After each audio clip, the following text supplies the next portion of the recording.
Everybody, welcome to The Writing Glitch. I'm Cheri Dotterer, your classroom coach. Today, we're going to be sharing a little bit about writing and reading, and we're going to be doing a product review today. So stay tuned and let's find out a little bit more about reading and writing. Back in 2016, I decided I wanted to write a book kind of summarizing the research that I had been doing and trying to figure out what happened with my daughter and a student of mine. So here's the backstory. My daughter came to me one night and she's like, I can't spell, mommy. I can't spell. She's in fifth grade at the time, in tears. And this is my gifted child who was reading above grade level, but complaining about being able to spell for her spelling test. Now, mind you, every single spelling test up to this point was 100%. So we had one word that was going to knock her perfect score away. So we had a perfection issue. So mind you that that was part of what was going on. Okay. But she's complaining about spelling. My student was struggling with spelling, who I was doing the evaluation report on. And I was like, wait a minute, there is some kind of disconnect and there's some kind of connection here that I have not been taught before. And so it took me on this path of what is the difference between reading, writing, and why are they not the same? What I found out was the building blocks of reading include phonological awareness, phonics, vocabulary, and there's three types of vocabulary. There's oral, there's read, and there's written. Then we have reading fluency and reading comprehension. Now, when I look at that, and I'm looking at it from a neurological perspective, phonological awareness is when we're here speaking and we're taking in what's being said around us, and it's making those identifications between, say, nouns like objects, things, people, and what the word sounds like. So the phonological awareness is this awareness that cup and cup, the physical cup and the sound and the word cup go together. What happens with kids that are struggling is they don't have that awareness, especially of the vowel sounds. They can't understand where the vowel comes in. So CU is really for them just C, and then there's a P on the end. And we have to break that down so that they realize that there's three sounds, not just two. The phonics is where we're actually applying the symbols known as letters to the sounds that we're making. So taking the symbol letter A, putting it with apple, are where that's where phonics comes in. And then vocabulary, actually, when it's written, it is actually a different process. Oral is actually a different process. So oral communication is a motor function. Reading it is a sensory function. Writing it is a secondary motor function. Reading flip, yeah, I can say it. Reading fluency is a motor function, oral function. Reading comprehension could be both because you can do an oral comprehension and you can do a written comprehension. So when we take these things together, it's this mix of sensory and motor processes, and we develop the reading parts, the sensory parts first, the motor parts are coming second. A lot of kids struggle with the writing because it's a secondary neural pathway and they don't understand some of the nuances behind writing. The nuances behind writing, they start when they're a toddler and they finally get something in their hand and they just kind of put this mark on the page. And then they'll start to scribble. Still in this toddler stage. And it's not till we get to the pre-writing stage where we actually have this conscious effort to start and stop a line of some sort on the page. We start usually with a square. We'll go to a cross because they're even lines. We'll eventually head to a circle, and the diagonal is last. And part of the reason the diagonal is last is because it's the hardest shape to make. It forces you to cross midline. And so getting both sides of the brain in function to do the writing, well, that's an extra little neurological connection that needs to be made. It's only after we understand how to start and stop and create shapes that we can actually create letters. So that's where the letter and shape formation comes in. Then we have to apply it to what the stuff is that's going on here that we're reading and create phonemic awareness and phonological awareness to our writing. And then we have syllabic. We have to put syllables together. And then we can have conversational writing, which is more like writing a sentence to writing paragraphs. It takes until we're like 11 to 14 to be able to get through that stage. It's only when kids can get through those basic stages of writing that we can actually move them on to more difficult aspects of writing, which they need to use in school. We also have the whole neurological sensory thing going on. So I try to apply it to dysgraphia when I was doing my research. And this is not just my research, this is based on some neurology research that I found that we have this aspect that is just sensory in nature. That's the visual. There is auditory involved, so that visual, auditory, sensory part. We also have to have memory to remember what it is that was going on sensory wise, and then we have to apply that motor. What I've discovered is kids that are struggling with writing and have motor dysgraphia as the part of their diagnosis, many times there's another neurological diagnosis going on that is interfering with their ability to write. And that's what's causing the motor dysgraphia, is not just directly related. So keep that in mind, but all of these areas all kind of flow together. Word formation, basically, that's creating vocabulary, it's spelling and those aspects. Putting letters together to create words is very difficult for some kids. These, and then we have sentence formation, and then we have paragraph formation. These three levels that I have here are intentionally made like that. The bottom level is definitely a neurobiological base. It's biomechanical. It is the basic functions that we have to have our nerves and our brain doing to be able to even get to that second level. That second level is language based. So we have to get all the language based parts of our brain working together. And then the top level is much more cognitive. And that's where we get all of the brain working together. So it's broken down in basic neurological development, where we have three aspects. We have the biomechanical, we have the language, we have the cognitive. The reason I am taking some time to go over this is probably I never did do this with the podcast before.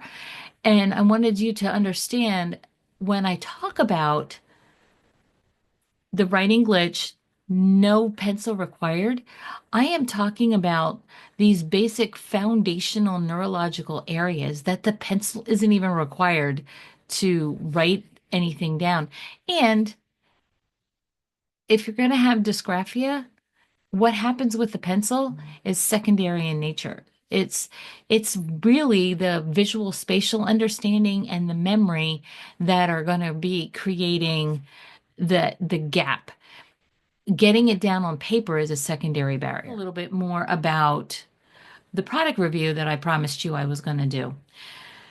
So Real OT Solutions was created by Beverly Moskowitz, and when she first published her philosophy, she put it in a student workbook. The student workbook looks like this.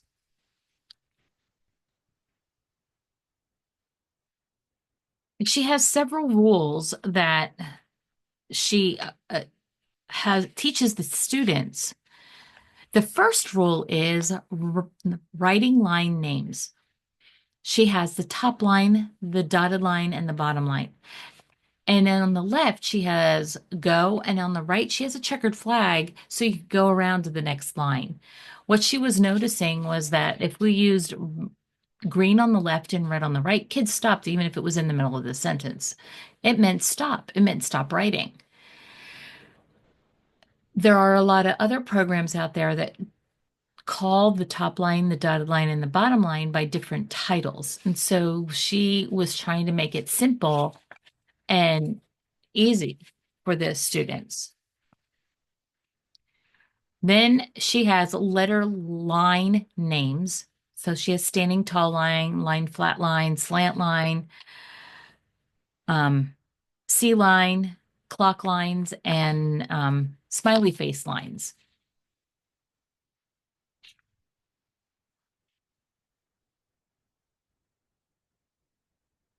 This is more information about those.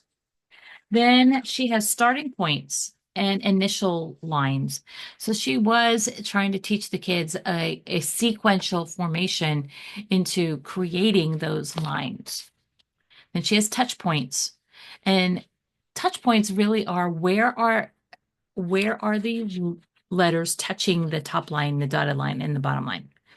Are we accurately touching the lines where they're supposed to be, or are we creating a problem? I can't get these pages separated. There it goes.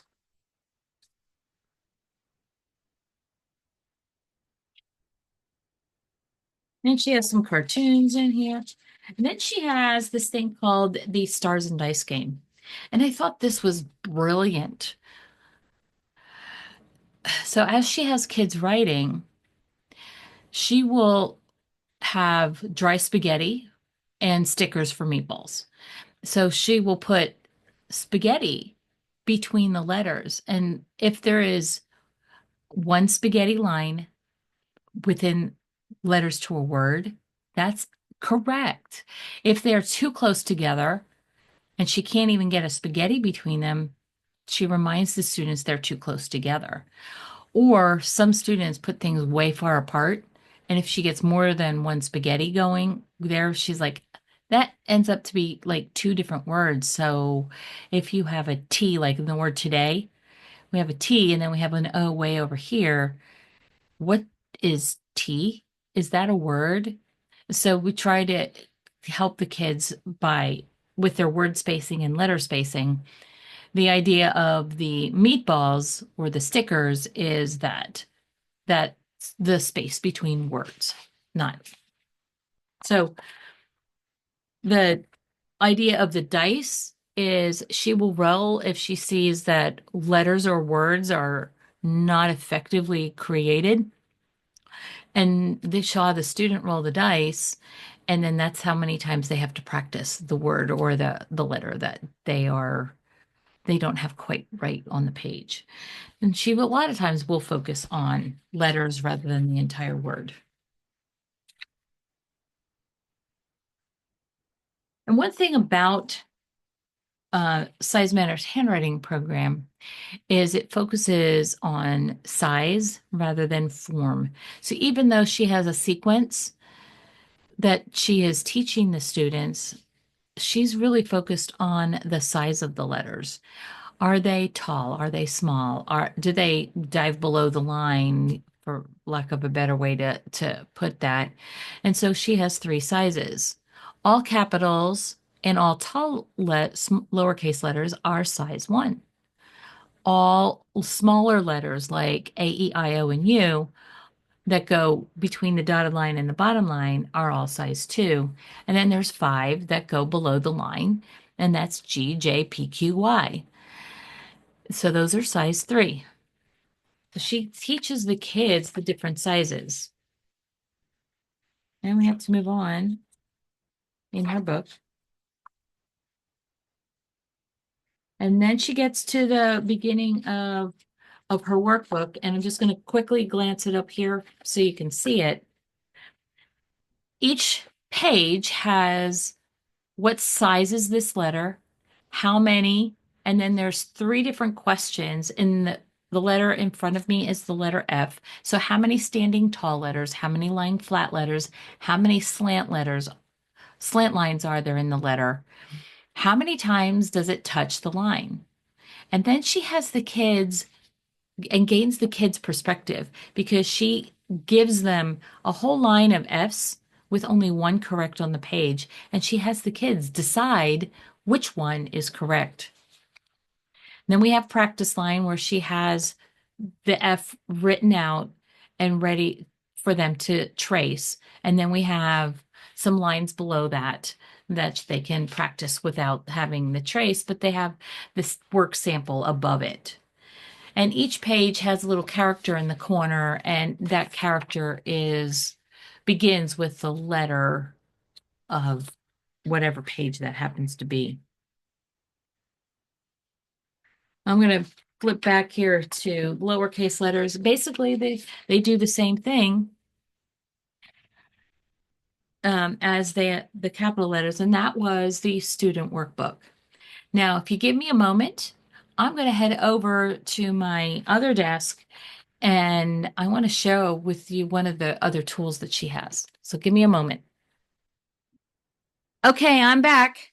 Here we have one of her tools that she uses. Why are you? Okay. It is called, maybe if I turn it this way. Oh, maybe if I turn it this way. It is called the alpha triangle. Alpha triangle really is a work sample uh, that the students can have on their desk. What's nice about this triangle is it's made here, and the triangle, the isosceles triangle, which is what this is, has the right angle. So when they go to sit it on the desk, and it's letters are all upside down for you. It's going to be upside down for the video, but if we lay that down on the table, it's the right angle for the child to see. One of the things about the desk strips is it forces the kids to look down too far and it's not at a good writing angle. So that's what's nice about this. So she has A through M on one side. She has a little note down here in the end for the size of the letters and the code. So you can see all the pink are size 1, all the size 2 are in yellow, and the size 3 are in blue, it looks like. And let's see. Here we have N through Z. And then what's really cool is we have a ruler on this side, and each one of the segments is an inch long. So that is a half inch. That is a 3/4 of an inch. That is a full inch. Has the a an image of the number 1. It reminds you that it's a pink, it's a size 1. So all numbers are size 1 because you want to fill up the entire writing area. So kids with cerebral palsy find this much easier to use because they can push their hand on the top as they are trying to write. Can't show you too well while I'm trying to write because the screen is not working. But kids with hand disabilities and difficulty with fine motor control find this easier because it's a little heavier, a little thicker, and a little bulkier than a ruler. So when they go to push down on it, it doesn't move, unlike a ruler, which kind of slips all over the place for them. So that is my review of two of the main products for the Real OT Solutions Size Matters handwriting program. You can find Bev at realotsolutions.com.